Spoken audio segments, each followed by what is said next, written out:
Hi folks, I know some friends out there are waiting for this, and I announced that I will do a whole production only with the Moog One, because there's so many videos on how to program it. Is it good or is it bad?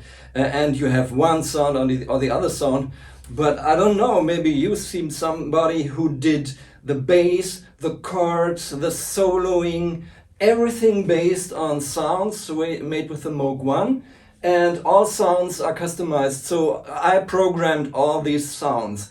And in the beginning, when I got it, I was not really convinced that this is the machine for me. And after I went into that, it's really hard work, believe me.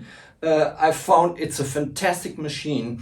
And what you might do is go to Chris Mick, look out for this record. I will write down there. It's on Amazon, Apple Music, on YouTube. You can hear it and put on your headphones, and then you get the best impression of what it can do. And first of all, I play something now here to the record, and you get an impression how I played it. It's just one track of 5 tracks I did. It's very short tracks. It's not very elaborated, mostly improvised. It's not covering all styles, but it's a musician's track thing. So I played everything, and most of it is played live right into the computer. I'll show you afterwards, if you want to stay after this video, how I did it, so you know how hard it is to program that and to do a recording like that instead of just using some VST plugins. Then you get it within minutes. I can do something like that. This took me quite a few days to do it, and a totally different approach. And I think really want to have fun, and will have fun by hearing what I did here, and hearing the record then on another platform. And afterwards, if you're interested, you see how I did it. So okay, let's get along, and here's the video, and after that we see. Okay.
Well, the first thing you have to do is find chords. There's a track you want to do, you know the style, and then you can switch through the different presets here, or you do your own sounds like this one here.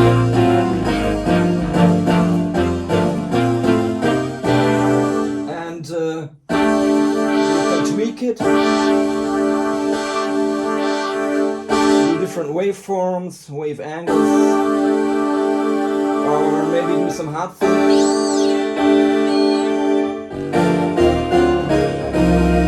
This is the work you have to do when you're working with something like this. It's not a preset machine. You customize your sounds. And the weird thing about it is, once you have the sound, I did also the bass sound then and the souling. Do they fit together or do they kill each other? And this is really hard. If you do a whole record only with one synth, this is the hardest work I had to do, because once it is in there, it's not so easy to record it. I will show you. Then to change the sound afterwards is not so easy, but there's one turnaround I'm going to show you now, and that is here. So there's two ways to record it. The one is going directly into the DAW via the stereo outputs here, and the other one is MIDI via USB. You can also use this MIDI if you have a MIDI interface with your DAW, but I did it with USB because it's recognized directly by my Mac here. I got a Mac Studio over there, and within Nuendo, I recorded in Nuendo. You can do Pro Tools, whatever you want to do. And you can do hybrid recordings, one directly just playing like to a tape machine, and the other one when it's critical as it comes to quantizing or timing at very critical phrases, I might have used USB. So how does it work? I show you in the DAW now. Just to make you understand, within the DAW I go into the audio connections and check the inputs here, and my Moog is within here. It is on these channels, so I've got to activate these channels as a stereo input, and then I make an audio input here and play just in here like you do a recording with a microphone. But I didn't use this because it's only 48 kilohertz, which is quite good, but I use the Focusrite over there. It's 96 kilohertz,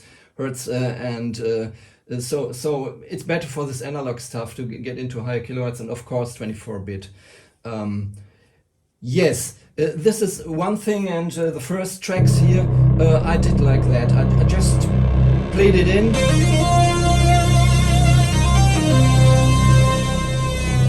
This one track of the record, I think it's the first one. And you can immediately hear, if you put on your headphones, how intensive. It's different. It's not like a plug-in. You hear how vivid this sound is and how the oscillators are breathing. And this is a nice intro, I thought. So, okay, I said I do everything with the Moog One, but I had a Contact here and Groove Agent just to make a little rhythm in the back. But this is just the add-on that these tracks are not only based on, because doing drums with the Moog One, you could do if I work with resonance and do some TR-808 things here, but I use this. So what I also use, I have a different bass here, with the arpeggiator. So I could have used the arpeggiator within the Moog One, but I'm not so satisfied with the timing, or if it's even possible to sync it. Maybe for this arpeggiator I used then, and that's the reason why I've taken USB for one track. I used as a MIDI effect the arpeggiator from Nuendo.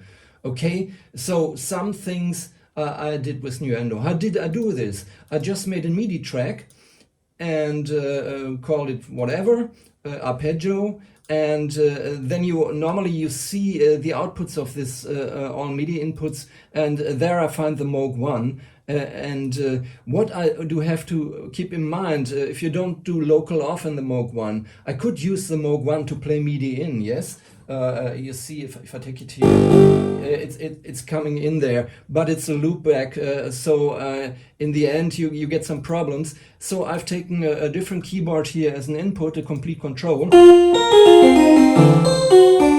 So complete control was playing the Moog One, and after that, when I got it in MIDI here, then MIDI plays the Moog One back. And the problem is now I have a MIDI track, it's playing the Moog One. What to do now? Then I just do an audio track right beneath this MIDI track and activate it, and just play the MIDI track, and depending on the routing in your studio settings here, this will go directly into the audio track, yes, if it's activated. It's not now. Yeah, here you see it. Now I play MIDI and the audio is playing. Why did I do this? Because once it's in here, MIDI, I can I can really take my time, listen, is it perfect? I can even edit some stuff, like this MIDI data here.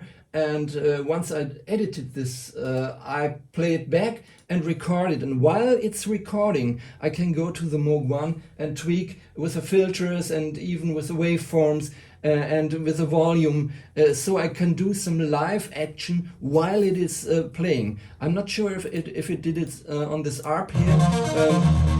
Could be, yes, that there's a filter somewhere. Yeah, okay, so the real work is to bring it all together, to have this timing. The timing is coming via MIDI because I have a click here. Yes, and I know when to start. And some tracks I just played live. What I played live is this solo stuff, yes? Or everything that's...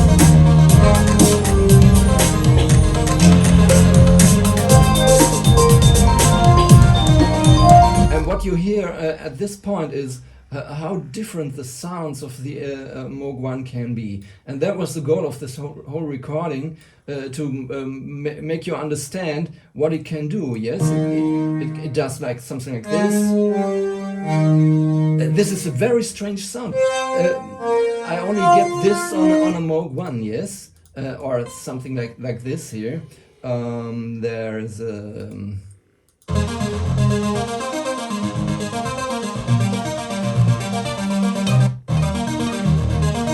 here.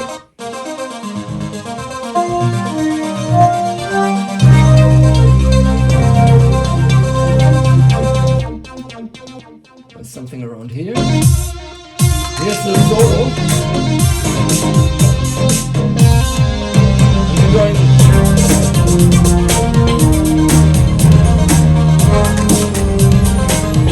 Really take your time and listen to these different sounds which are put together, and it took a long time to select which sounds do match to make some sort of proper recording. And in the mix it was really hard to bring everything into perspective, because the energy of different sounds is so incredibly different. We all know this, depending on the filter work, like this one. On that one I had to use a compressor. Okay, I must admit that one. And then comes in this. Listen to this. This bell sound, it's like FM bell sound, it's coming from this analog synth. So that was not so easy to do, to bring it all together. So I hope you will have fun, listen to the record, put on your headphones or listen on a big monitor, make it loud, yes, to get an impression what is possible with this machine. It's not a normal record I would not do normally, it's more a demo, and some of these tracks I really change every minute the style, that you get an impression what is possible. It's going from some fusion stuff into epic pad work and some demo tracks that are totally different. I hope you will have fun with this, and I believe it's the first record of this kind done with the Moog One, and I have a new love found now with my Moog One. I own quite a while now by doing this, and if you've seen how I've done it, if you want to do the same, try this, and then you get into your synthesizer and really understand its capabilities instead of using it just as a bass or just soloing or just some chords. Do a whole record with it. In the end, here I am. I have to say that I will definitely do the same now. If you think this is interesting, you can write on Facebook. I will do it with the Oberheim, I will do it with the Prophet, and with the Waldorf Q, and I think the UDO Gemini will be here hopefully in autumn, and I will do it with that one. That's the reason why I use these machines. I'm a pro since the 70s with synthesizers, and it's really fun, and it never ends. Even after all these years, by doing this, I found it's so much fun, and that's what it's all about, folks, isn't it? Okay, see you next time, bye-bye.